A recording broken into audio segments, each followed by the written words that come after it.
Welcome to the Sales Influence Podcast, where we talk about finding the why and how people buy. I'm your host, Victor Antonio. Thank you for joining me. Thank you for lending me your ears.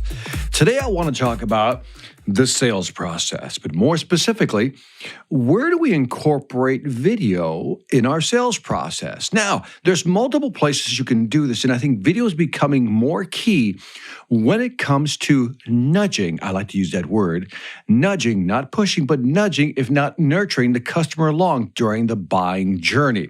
Now, let's look at our sales process, a generic sales process, and maybe then talk about where we could strategically put video to nudge the customer through the sales process and increase our probability of closing the deal. Let's begin with our website. Let's say the customer has done their journey and they found all their way to our website. Now, maybe on the contact form, that's a good place to be a video. Now, let me back up. On your website, I'm assuming you already have some videos. If you don't, you might want to consider that as point number one. But as they move to the contact form to maybe reach out for more information, maybe there you can insert a video right there and then for them, maybe encouraging them to fill in the information and then maybe even describing the type of information or feedback or connection they're going to make with you if they fill out the contact form. Next, they fill out the form, then they're going to basically send you their information. You're going to call back and maybe do a discovery call with them, right? So now you're having a conversation with the client. You set up a meeting. By the way, it could be a meeting. It could be a demo. If you're selling to residential, it could be a walk through the house, whatever it may be. During the discovery call, you find out what their needs are. You set up the meeting, the demo, the walkthrough, whatever it may be, the date and time is set. Now, let's say it's set for 3 days from now. What can we do within those 3 days? Before that day arrives, maybe we could send them some preview video. Now, this is important. This is good. A preview video is basically information you want to give the customer before you get there. In other words, before you meet with the customer, whether it's online or face-to-face, you want them to be educated. Now, this is important because in today's market, we want to educate our client as much as possible. An ignorant client is not a good approach to marketing and closing because if they don't know, they're going to be more anxious and they're going to pull back from wanting to close or sign anything. So, by using a preview video, that's what I'll call it, a preview video, you basically go through a list of things they should know before you get there. If it's an online demo, here are certain things you should know before we jump on the demo. So for example, let's say that you're selling residential. You're selling, let's say, roofs. You might want to talk about different types of roofs in that preview video. Difference between this type and that type. Different colors, different materials. Types of roofs. Flat, pitch, high pitch, whatever it may be. And then this is information that the customer can consume via video in a very simple format. Let's say you're going to do a sales demo. Maybe you want them to know what is going to be covered in the demo and what data they should have available and what questions should they be prepared to answer. You get the idea. The preview video is just setting us up for having a great meeting, a great demo, or a great walkthrough.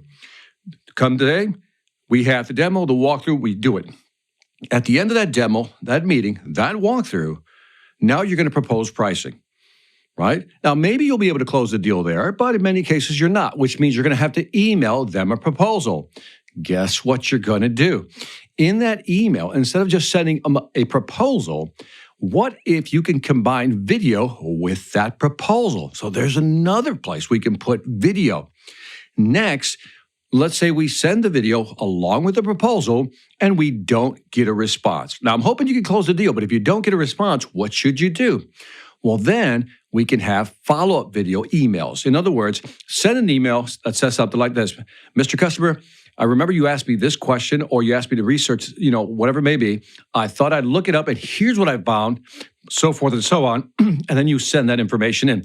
Again, you could do it via text, but a video is always more personal.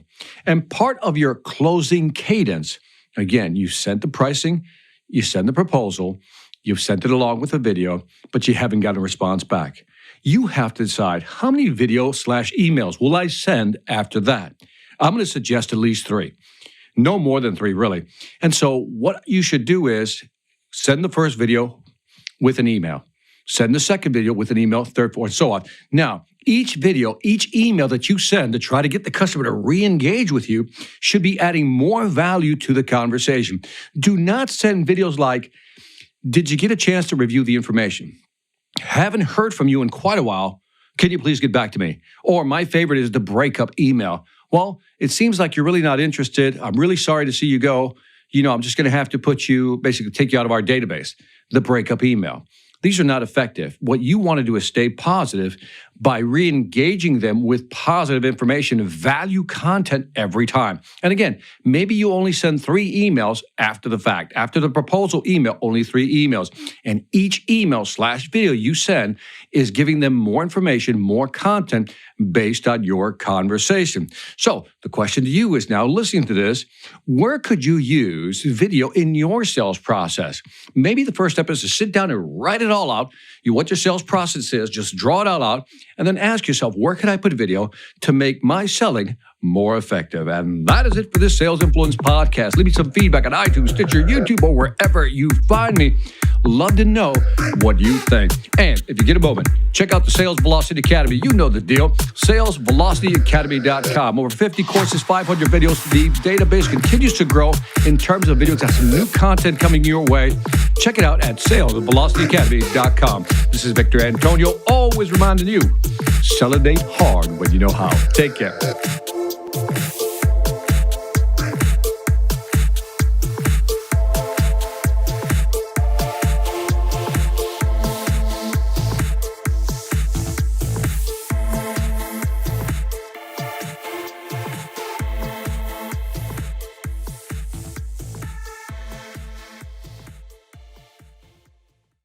Hi, I'm Victor Antonio. I'm an author, sales trainer, and keynote speaker.